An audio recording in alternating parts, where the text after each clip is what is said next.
Assalamualaikum warahmatullahi wabarakatuh. Pertama-tama marilah kita mengucapkan Allah kepada Allah Subhanahu wa taala yang telah memberikan kita rahmat dan hidayahnya lah sehingga kita dapat melakukan presentasi hari ini. Dan tak lupa pula sholawat serta salam kepada Nabi Muhammad SAW yang telah membawa kita dari kegelapan menuju adanya terang benderang. Perkenalkan, kami dari kelompok 2 ingin presentasikan materi tentang manusia dan lingkungan untuk memenuhi tugas keempat yang diberikan oleh Ibu Evi Segawati Ampri, SPD MTD, selaku pengampu mata kuliah wawasan sosial budaya. Baik, perkenalkan, nama saya Arni sebagai moderator sekaligus pemateri pertama. Dan saya persilakan kepada pemateri lainnya untuk memperkenalkan diri dan Assalamualaikum warahmatullahi wabarakatuh. Perkenalkan, nama saya Miskia. Di sini saya sebagai pemateri kedua menjelaskan materi tentang hubungan antara manusia dan lingkungannya. Assalamualaikum warahmatullahi wabarakatuh. Perkenalkan, nama saya Ahmad Nur. Di sini saya sebagai pemateri ketiga dan akan menjelaskan apa itu unsur-unsur lingkungan hidup. Saya Arvina Dementi sebagai pemateri keempat, yaitu bagian D, pengaruh manusia terhadap lingkungan. Assalamualaikum warahmatullahi wabarakatuh. Saya Suci Maulidia Baharudin sebagai pemateri kelima yang akan membahas peranan manusia dalam lingkungan hidup. Perkenalkan, saya Irfan S. sebagai pemateri ke-6 yang akan menjelaskan peranan manusia dalam lingkungan sosial. Baik, di sini saya akan membahas materi tentang pengertian manusia dan lingkungan. Nah, manusia itu adalah makhluk hidup ciptaan Tuhan dengan berbagai fungsi dan potensinya, yang tunduk pada yang tunduk pada aturan hukum alam, mengalami kelahiran, pertumbuhan, perkembangan, mati dan seterusnya, serta terkait dan berinteraksi dengan alam dan lingkungan timbal balik seperti baik positif dan negatif. Sedangkan lingkungan adalah suatu media yang dimana makhluk hidup tinggal, mencari penghidupan, serta memiliki karakter dan fungsi yang khas yang terkait secara timbal balik dengan keberadaan makhluk hidup yang menempatinya, terutama manusia yang memiliki peranan yang lebih kompleks dan real. Nah, itulah pemaparan dari. Baik, di sini saya akan menjelaskan materi tentang hubungan antara manusia dan lingkungan.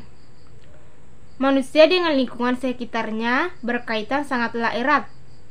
Saking eratnya banyak muncul teori-teori baru yang kemudian diklasifikasikan menjadi berbagai macam disiplin ilmu, dari ilmu sosial, politik, kesehatan, rancang bangun, dan sebagainya. Berarti banyak disiplin ilmu yang berawal dari pemahaman manusia terhadap lingkungan. Manusia dipengaruhi oleh lingkungannya. Sebagian besar dari jumlah manusia memang sangatlah dipengaruhi oleh lingkungannya. Akan tetapi, sebagian kecil dari manusia dapat atau bisa mempengaruhi lingkungannya dalam skala tertentu. Pada mulanya, manusia mencoba mengenal lingkungan hidupnya, kemudian barulah manusia berusaha menyesuaikan dirinya. Lebih dari itu, manusia telah berusaha pula mengubah lingkungan hidupnya demi kebutuhan dan kesejahteraan.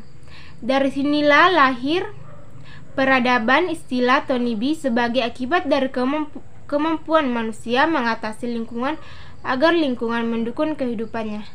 Terima kasih. Oke, unsur-unsur lingkungan hidup. Unsur-unsur lingkungan hidup itu terbagi atas 3, yakni unsur hayati atau biotik, yang kedua unsur sosial budaya, dan yang ketiga adalah unsur fisik atau bisa disebut abiotik. Yang pertama, unsur hayati atau biotik, yaitu unsur lingkungan hidup yang terdiri dari makhluk hidup seperti manusia, hewan, tumbuh-tumbuhan, dan jas terenik. Yang kedua, unsur sosial budaya, yaitu lingkungan sosial dan budaya yang dibuat oleh manusia yang merupakan sistem nilai, gagasan, dan keyakinan dalam perilaku sebagai makhluk sosial. Dan yang terakhir atau yang ketiga adalah unsur fisik abiotik, yaitu unsur lingkungan hidup yang terdiri dari benda tidak hidup seperti tanah, air, iklim, udara, dan lain-lain.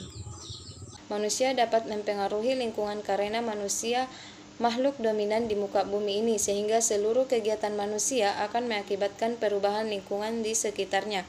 Perubahan alam lingkungan hidup manusia akan berpengaruh baik secara positif atau negatif. Berpengaruh bagi manusia karena manusia mendapatkan keuntungan dari perubahan tersebut, dan berpengaruh tidak baik karena dapat mengurangi kemampuan dalam lingkungan hidupnya. Bagian A, pengaruh positif. Manusia bertindak sosial dengan cara memanfaatkan alam dan lingkungan untuk menyempurnakan serta meningkatkan kesejahteraan hidupnya demi kelangsungan hidup sejenisnya. Manusia mempunyai pengaruh penting dalam kelangsungan ekonomi habitat manusia itu sendiri. Tindakan-tindakan yang diambil atau kebijakan-kebijakan tentang hubungan dengan lingkungan akan berpengaruh bagi lingkungan dan manusia itu sendiri. Dari hal-hal positif itu akan menghasilkan dampak yang positif juga. Misal, dampak positif dari reboisasi adalah tertata hutan kota kembali, mengurangi dampak polusi kota karena polusi industri dan kendaraan bermotor, sebagai penyerap energi solar atau pelindung sinar ultraviolet. Bagian B, pengaruh negatif. Sebaliknya, jika terjadi efek negatif, maka hal-hal yang dilakukan manusia terhadap lingkungan juga negatif. Misal, pengundulan hutan, pembakaran hutan untuk lading atau lahan baru, pembebasan lahan untuk pemukiman. Dari hal-hal tersebut dapat menghasilkan banjir, tanah longsor, dan sebagainya. Berikut adalah dampak negatif yang ditimbulkan dari egoisan manusia. Yang pertama, eksploitasi yang melampaui batas sehingga persediaan sumber daya alam makin menciut. Yang kedua, punah atau merosotnya jumlah keanekaan jenis biota. Yang ketiga, berubahnya ekosistem alami yang mantap dan seimbang menjadi ekosistem binaan yang tidak mantap karena terus-menerus memerlukan substitusi energi. Yang keempat, berubahnya profil permukaan bumi yang dapat mengganggu kestabilan tanah hingga menimbulkan longsor. Yang kelima, masuknya energi bahan atau senyawa tertentu ke dalam lingkungan yang menimbulkan pencemaran air, udara, dan tanah. Hal ini berakibat menurunnya kualitas lingkungan hidup. Pencemaran dapat menimbulkan dampak negatif pada lingkungan dan terhadap manusia itu sendiri. Sekian. Peranan manusia dalam lingkungan hidup. Jika kita menelusuri kembali sejarah peradaban manusia di bumi ini, maka kita akan melihat adanya usaha dari manusia untuk menyempurnakan serta meningkatkan kesejahteraan hidupnya demi kelangsungan hidupnya. Seperti manusia dalam mencari tempat untuk bercocok tanam, mereka selalu memperhatikan sumber air, di mana mereka memilih tempat yang dekat dengan mata air, di tepi sungai atau danau. Selain bercocok tanam, mereka juga mulai memelihara binatang-binatang. Dan akhirnya mereka hidup menetap dari hasil pengalamannya. Mereka mulai dapat bercocok tanam secara lebih baik, misalnya dengan ditemukannya sistem bersawah dan lain-lain. Manusia memandang alam lingkungannya dengan bermacam-macam kebutuhan dan keinginan. Berbagai cara telah dilakukan manusia dalam menggunakan sumber-sumber alam, berupa yang pertama, tanah. Pemanfaatan tanah oleh manusia dalam kehidupan sehari-harinya. Tanah berperan sebagai penunjang kesehatan manusia. Berbagai aktivitas yang menunjang kesehatan manusia seperti lari pagi, bermain sepak bola yang dilakukan di atas tanah. Tanah juga dapat dijadikan sebagai lahan pertanian, sebagai tempat untuk menggantungkan hidupnya dari hasil panen. Yang kedua, air. Pemanfaatan air oleh manusia dalam kehidupan sehari-harinya yaitu dapat diolah menjadi air minum, digunakan untuk memenuhi kebutuhan rumah tangga seperti mencuci, mandi, memasak, dan lain sebagainya. Kemudian, dimanfaatkan sebagai sumber air bagi sektor pertanian. Yang ketiga, flora dan fauna. Pemanfaatan flora dan fauna oleh manusia dalam kehidupan sehari-harinya yaitu yang termasuk golongan flora seperti beras, gandum, buah-buahan, singkong, dan lain-lainnya.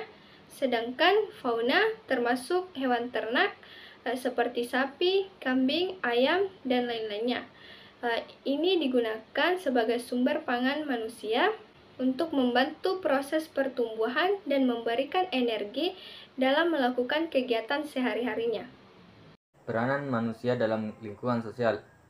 Kehidupan sosial dan budaya masyarakat berkembang sesuai dengan karakternya dan mengadaptasi atau bahkan menolak apa yang datang dari luar.